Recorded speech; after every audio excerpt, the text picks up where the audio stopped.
Olá, caminhante! Tudo bem com você? Eu sou a Mari Morus e vamos para mais um vídeo aqui no canal. E hoje um vídeo diferente, um vídeo de resenha de deck.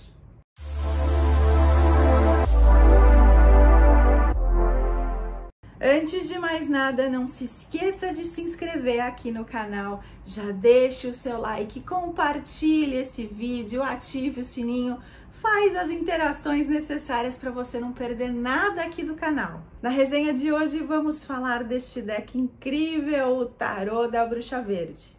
Esse deck fez tanto sucesso em inglês, chamado The Green Witch Tarot, que a editora Pavão Branco em 2021 fez a maravilhosa versão em português desse tarô, o Tarô da Bruxa Verde.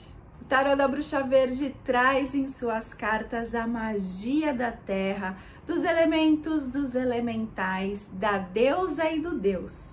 Vamos lá, vamos ver esse deck mais de perto.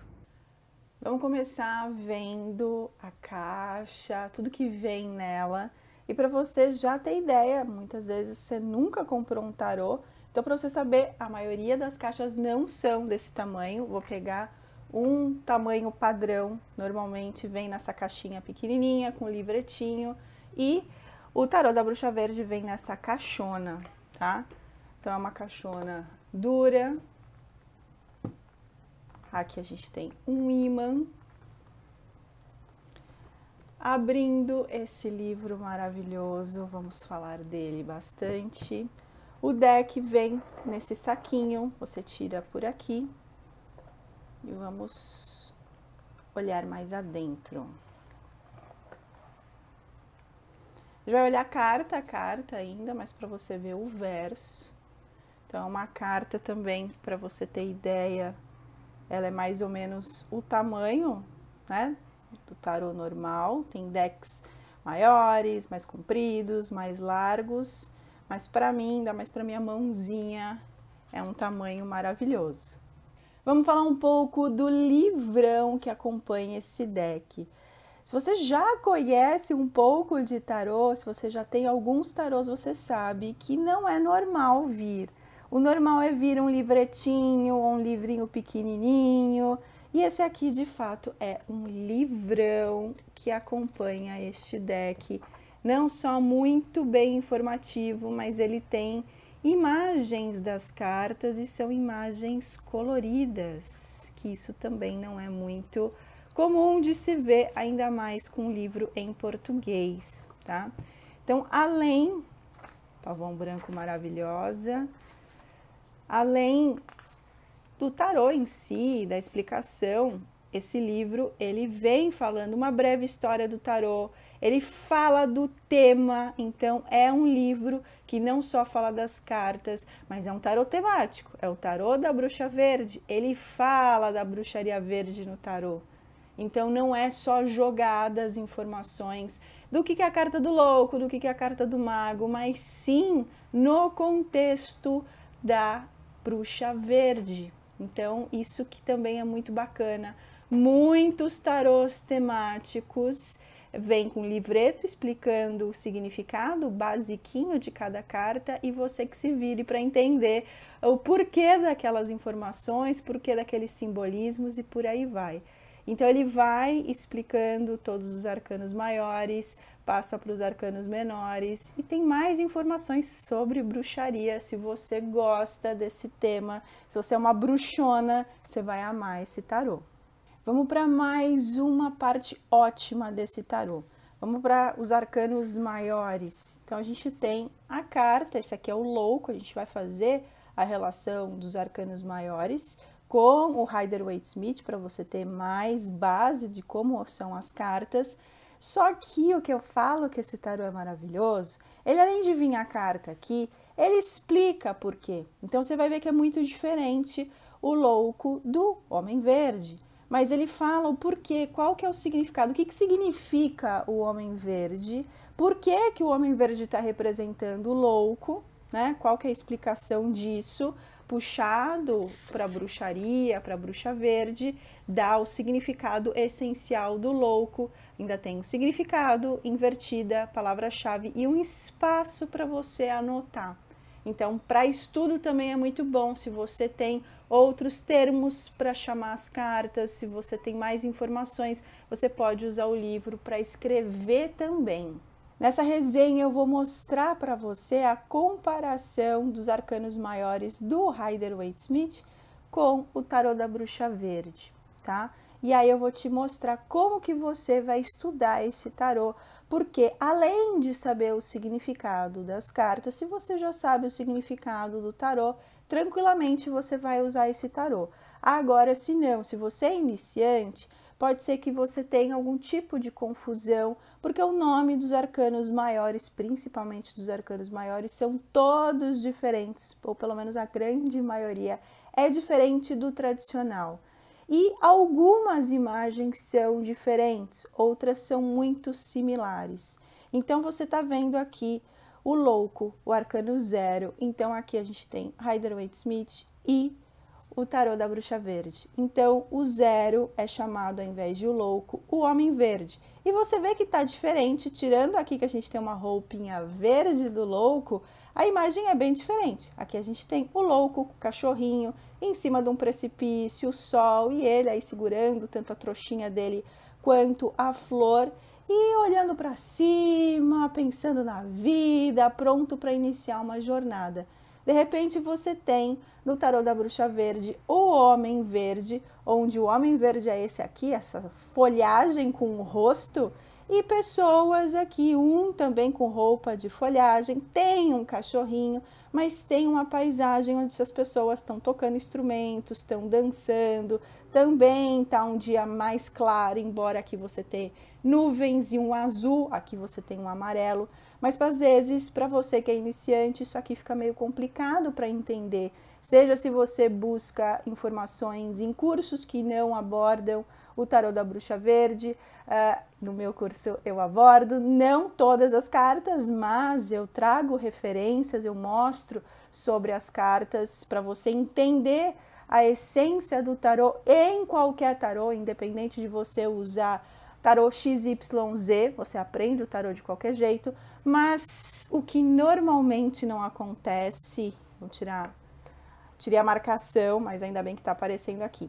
Dificilmente você tem um livro que acompanha um deck que fala o simbolismo, tá? Tô frisando muito isso aqui porque é muito difícil, Praticamente esse é o segundo livro na vida que acompanha um deck que eu vejo falando de simbolismos mesmo, não falando o significado da carta, não descrevendo o que tem na carta, mas você não consegue entender o porquê que tá aparecendo aquilo.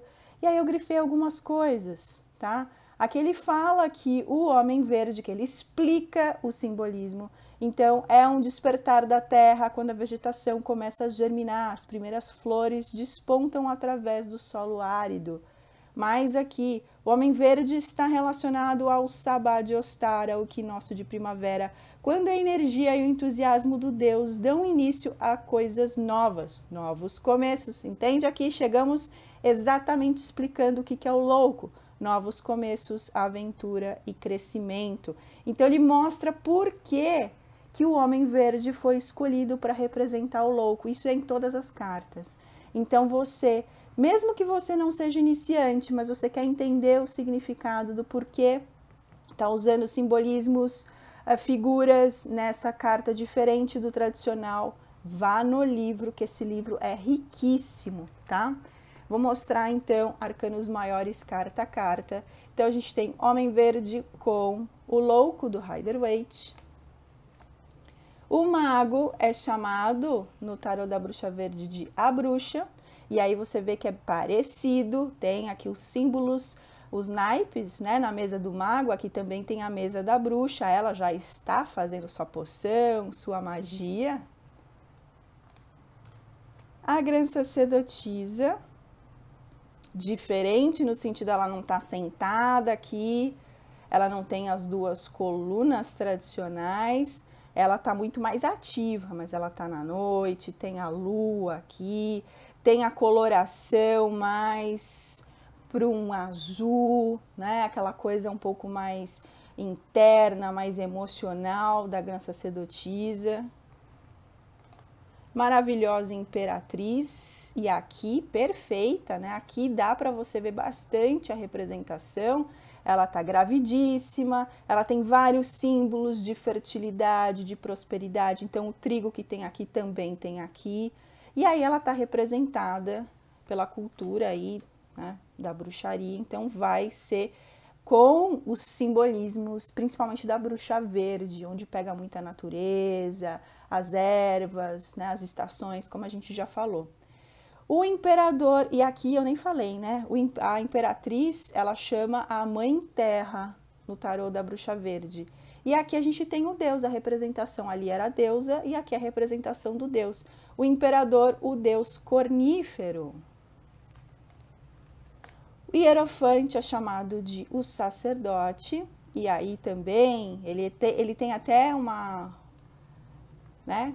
E é a mesma coisa, a própria grã sacerdotisa. Para você, tô fazendo aqui uma aula também para quem está iniciando, tá? Você vê que é parecido, tem as diferenças, aqui é a grã sacerdotisa, aqui é o hierofante, também chamado de o papa, mas tem as colunas, aqui as colunas são de outra cor. Você vê que também ele segue muito a referência, só que eles estão, aqui tá de dia, aqui tá de noite, eles estão um para cada lado, então vê que tem diferenças, mas eles também não estão aí aleatórios, eles seguem bastante o Rider-Waite, embora tenha as diferenças pelo próprio tarot temático. Uma coisa, se você é iniciante e você confundir muito por causa dos nomes, principalmente dos arcanos maiores, veja os números. O tarô ele tem os números. Então, se você não lembra que a carta 6, o arcano 6, são os enamorados, lembre pelo número. Se você está iniciando, fica a dica, porque aqui a gente tem a deusa e o deus. Então, às vezes, você está aprendendo tarô e aí você vai aprender o significado dos enamorados, você vai ter que lembrar que o deus e a deusa deste tarô chamam os enamorados ou os amantes, dependendo do tarô. Então, vá com base no número, tá? Estude pelo número, que já te facilita. O carro aqui chamado a carruagem de guerra e tá também parecido, você vê que tem o guerreiro aqui, no caso as duas esfinges, aqui tem cada uma de uma cor. Já nesse são 2 cavalos, o guerreiro aqui. Esse tem bastantes tarôs parecidos. Essa carta maravilhosa, a força, e aqui chama a anciã. Vamos dar um detalhe aqui para você que está iniciando. Se você tiver um tarô de Marsella, ou então um tarô que siga o padrão do Marsella, o 8 vai estar aparecendo a justiça para você, tá? Então isso, não se atente tanto a isso agora se você está iniciando, mas só para você saber, a bruxa aqui, né, o tarô da bruxa verde segue o Rider-Waite mesmo, né? E aí a gente tem 8 anciã, e muito parecido também no sentido de ter um leão, só que aqui enquanto a moça está tentando abrir a boca do leão, aí muito tranquila, aqui a gente tem toda a experiência, a ânsia andando ao lado do leão, que está como um bichinho de estimação dela, né? O hierofante, ótimo, já tô aqui pulando as cartas, né, falando outras. O eremita com o rei azevinho, e eu acho o eremita é uma das cartas mais incríveis no sentido de representações, eu gosto muito de ver. Eu descubro se eu gosto de um tarô quando eu vejo a carta do eremita e eu gosto, tá? E aí aqui lembra bastante um Papai Noel lá do norte, um Papai Noel no meio do inverno, com a sua rena, mas a gente tem a barba do eremita, ele tá no inverno também, né? Ao invés dele estar de branco, ele tá mais aqui no escuro, mas ele tem a lamparina, tem o cajado. A roda da fortuna aqui é representada como a roda do ano. Essa é uma que pode trazer muita complicação no sentido, nossa, é muito diferente. A justiça, uma pessoa segurando uma espada e uma balança, de repente a gente tem o monumento de pedra, mas fica a dica, olha o livro, vai estar explicando não só o que é o monumento de pedra, que eu acho fantástico ter isso no livro, como também por que foi escolhido para representar o arcano a justiça. O enforcado como o rei Carvalho. Outra carta muito bonita de representação, a morte como o senhor das sombras. E você vê, ao invés de ter aparecendo o rosto da morte com uma mariposa vendo, né? Provavelmente uma pessoa mais velha, aqui com uma criança indo embora. Eu gosto bastante dessas representações que não são tão marcantes com caveiras. A temperança, arcano 14, como o povo das fadas, fazendo alquimia maravilhosa aqui. Outro que eu gosto bastante, porque tem essa diferença e é mais sutil. Ao invés de ter o diabão, aqui a gente tem a natureza. E aqui, se você olhar, tem umas figuras que lembram um pouco, como se fossem diabinhos, mas elas estão bem ao fundo. Então, se você não gosta de tarôs que tenham a morte, o diabo muito forte, que pode assustar consulentes, por exemplo, ou você mesmo que não gosta, esse tarô é fantástico.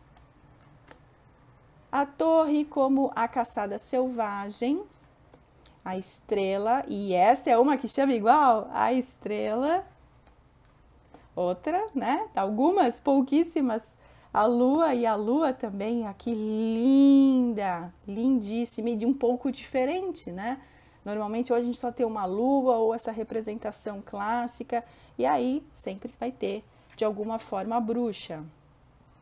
O sol, que também é uma representação diferente, né, do menininho aqui, da criança em cima do cavalo, e aqui a gente tem direto uma imagem, uma paisagem com o sol e girassóis aqui aparecendo. O julgamento com a colheita. O mundo como a árvore do mundo. Agora eu vou mostrar um pouco mais rápido e sem comparação os arcanos menores. Vamos para os arcanos menores e antes de mostrar as cartas, que eu vou mostrar bem rapidinho aqui para você conhecer de fato todo o tarô, vamos falar sobre os naipes. Naipe de copas aqui é representado por cálices, ouros é representado por pentáculos, espadas é representado por atames e paus é representado por varinhas. Quer um tarô mais bruxão que esse que chama o naipe de paus de varinhas? Vamos começar com o naipe de copas. As de copas, 2, 3, 4, 5, 6, 7, 8, 9, bem bruxão, 10, pajem, cavaleiro, rainha maravilhosa, rei. Vamos para o naipe de ouros, as de ouros, 2, 3, 4, 5, 6, 7, 8, 9, 10, pajem, ai que fofo. Aqui a gente tem cavaleira ao invés de cavaleiro. Rainha, rei de ouros, vamos para espadas, e aqui com o ratinho muito fofo, as, 2, 3, bem sutil esse 3 de espadas ao invés do coração cheio das espadas, 4, 5, 6, 7, 8, 9, 10. Também, ao invés da pessoa com as 7 espadas fincadas, a gente tem a bruxa aqui com os 10 atames ao redor, né? Pajem, cavaleiro, rainha, rei. Eu acho essas ilustrações tão bonitas, parecem quadros, né? Vamos para o último, paus, as, 2, 3, 4, 5, 6, 7, 8, 9, 10, pajem, cavaleira. E aí você vê que então ele também divide isso, porque afinal temos a deusa e o deus. Então aqui a gente tem 2 cavaleiros e 2 cavaleiras. Rainha e rei. Então é isso, espero que você tenha gostado desse vídeo de resenha. Não esqueça de deixar o like e até a próxima. Tchau!